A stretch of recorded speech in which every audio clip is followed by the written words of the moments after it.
After sautéing ingredients, you will often have browned bits stuck to the bottom of your pan. Deglaze it by adding water, stock, or wine to the hot pan. The boiling action and a little scraping with a fork will release these delicious nuggets into the liquid and form the basis of a sauce. I'm feeling paternal.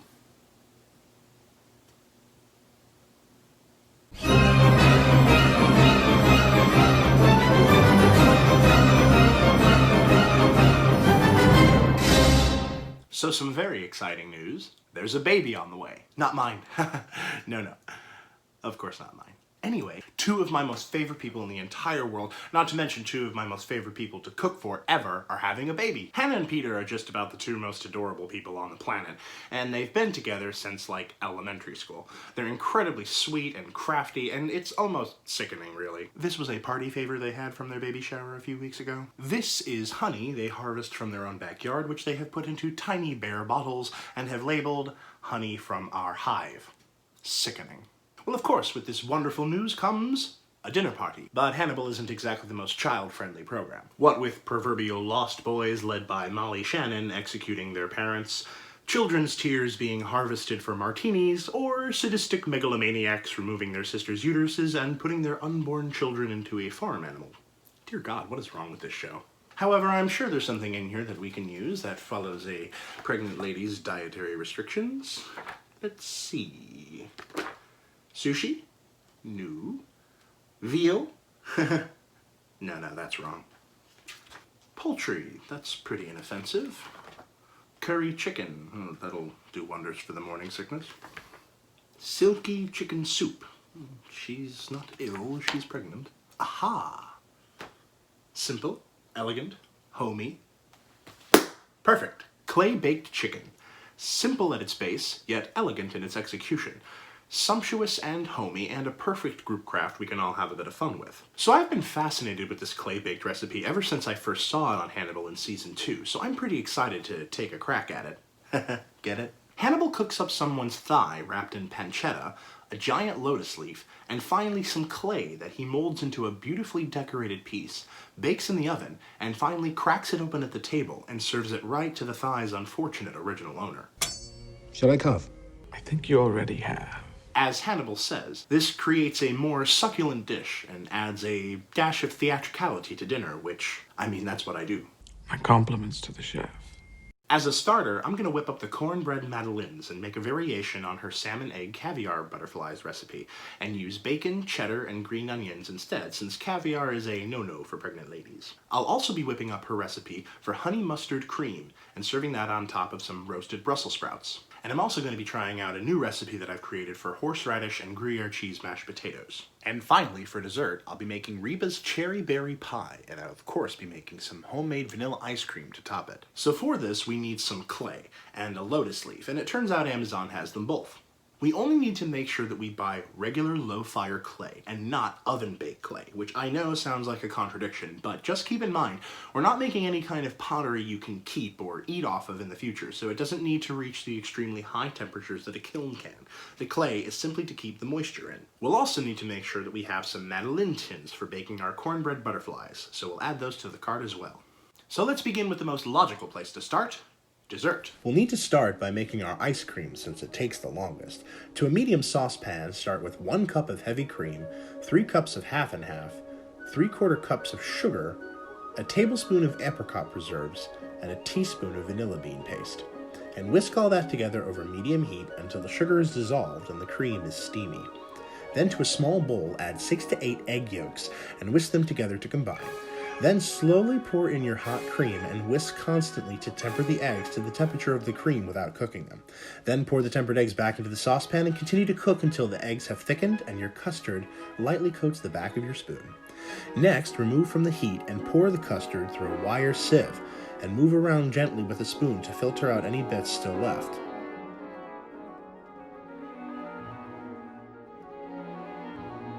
Then cover with plastic wrap, making sure the plastic touches the custard to avoid a film developing.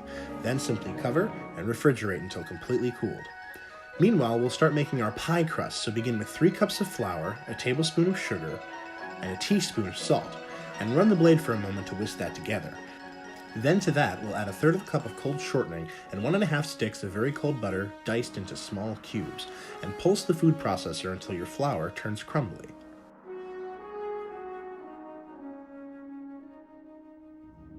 Then with the blade running, slowly pour in 1/2 cup of ice cold water and continue to run until the dough begins to come together like you see here.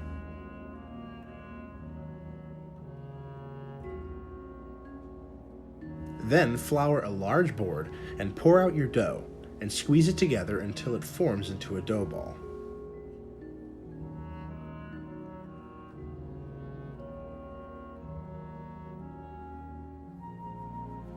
Then cover your dough ball with plastic wrap and refrigerate for at least 30 minutes. Now we'll start making the filling for our pie, so begin with 3/4 cup brown sugar, 1/4 cup of cornstarch, 1/4 teaspoon of salt and cinnamon, then whisk together until completely combined. Then in another bowl, start with 2 cups of thawed frozen cherries, 2 cups of fresh blueberries, and 1/4 teaspoon of almond extract and stir to coat. Then sprinkle in your spiced sugar and toss together until completely coated and juicy.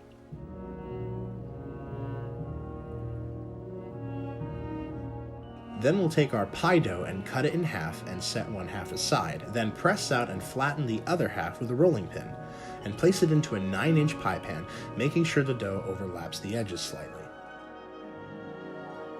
Then we'll take our completed pie shell and fill it with our filling, making sure to smooth it out evenly. Then with the other half of the pie dough, we'll roll out flat just like before and cut long strips of dough in order to make a lattice-style pie crust. Place your strips evenly going across, trimming off the excess. Then place your strips going the other way by gently lifting the strips going the other way in an alternating pattern to create our woven pie crust. Then we'll trim off any excess that remains and press our strip edges to the edge of the bottom crust. Then we'll finish off our pie crust with a little bit of egg wash and a healthy sprinkle of coarse sugar. Then place in a 400-degree oven on the lowest rack for 20 minutes, then reduce to 325 and bake for another 35 minutes. And now, ice cream.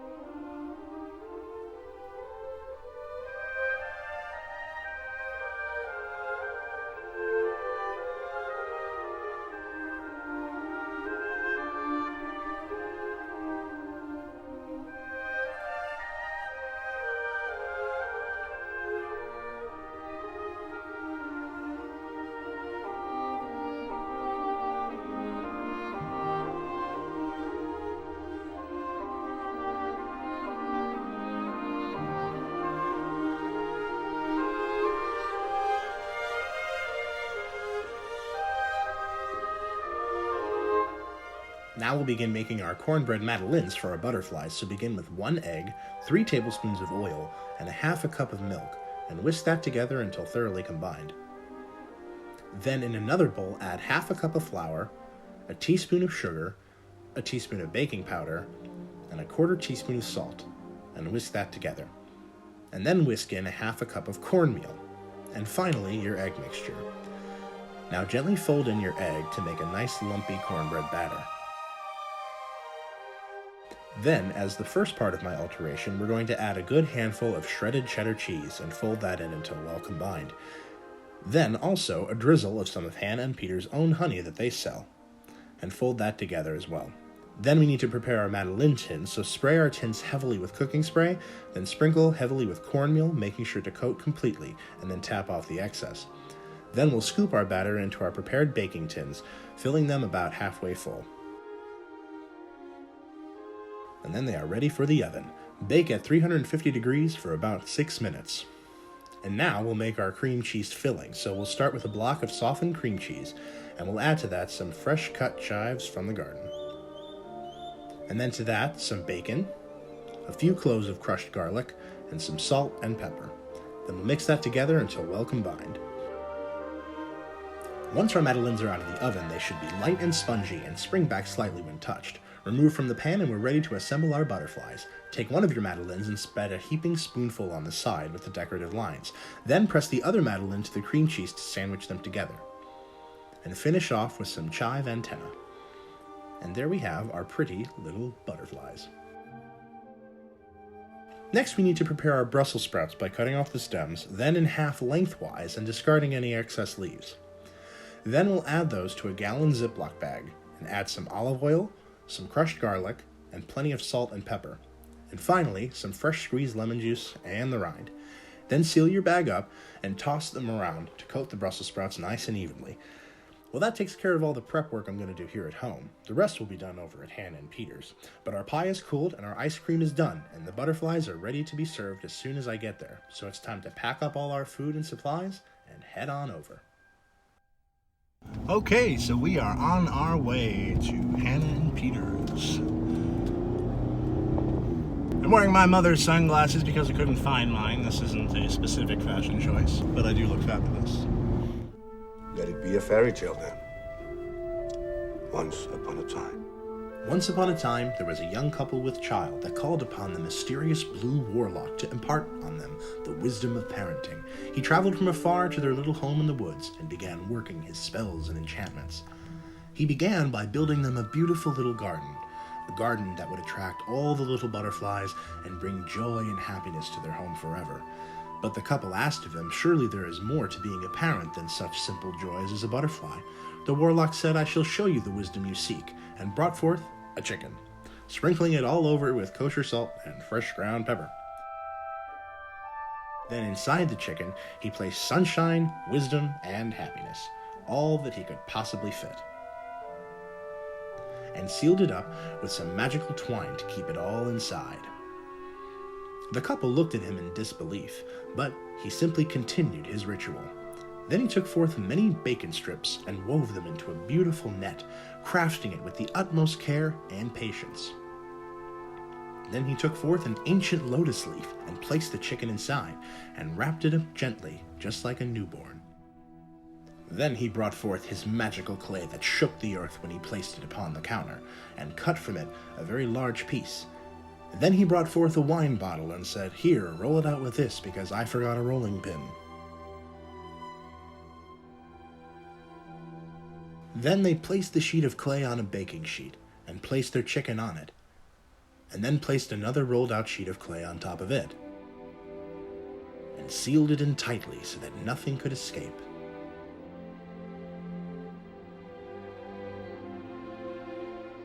He instructed the couple to use his magic clay to make beautiful decorations, to make their creation as beautiful as they wished their child to be. And so they decorated their clay-wrapped chicken with vines and leaves and roses until it was beautiful as a real garden. And he placed the chicken in a 325-degree oven for an hour, then turned the heat to 400 for another 30 minutes. Then the warlock made a potion from white potatoes and parsnips, boiled them until fork tender, then drained them and added butter, salt and pepper, a few teaspoons of horseradish, and some sour cream, and mashed them together. Then sprinkled in some shredded Gruyere cheese, then folded them together until velvety and smooth. Then he poured his sprouts on a baking sheet, making sure all the cut sides were down, and roasted them for 15 minutes at 350 degrees. And then he made a magic elixir by whipping some cream, adding some mayonnaise, and a few teaspoons of honey mustard, and stirring it until creamy and smooth. Once the chicken came out of the oven, the couple looked on in wonder. Inside here, the warlock said, is all the wisdom of parenting. They watched in anticipation as he smashed it open with a mallet and pulled away the pieces of the clay shell with the utmost care. But when he pulled the leaf away, they were puzzled to find nothing more than the chicken they had prepared, steaming and aromatic. They inquired of the warlock where was the wisdom that he had promised them. Why, it's right here, he said. For here is time, temperance, care, skill, teamwork, and even mistakes. And much like love, it is most thrilling when made for others. And with that, the couple smiled and prepared a loving table for them all. And they sat together as friends, exceedingly hopeful for the future that was yet to come.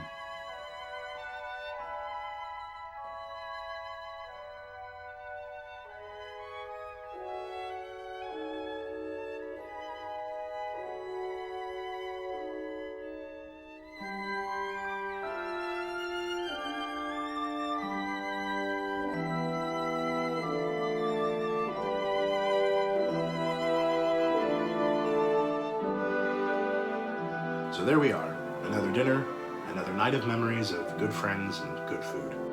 And that was one moist bird, let me tell you. Well, I would hope so after all that effort. Incredibly juicy, simple, and yet flavorful.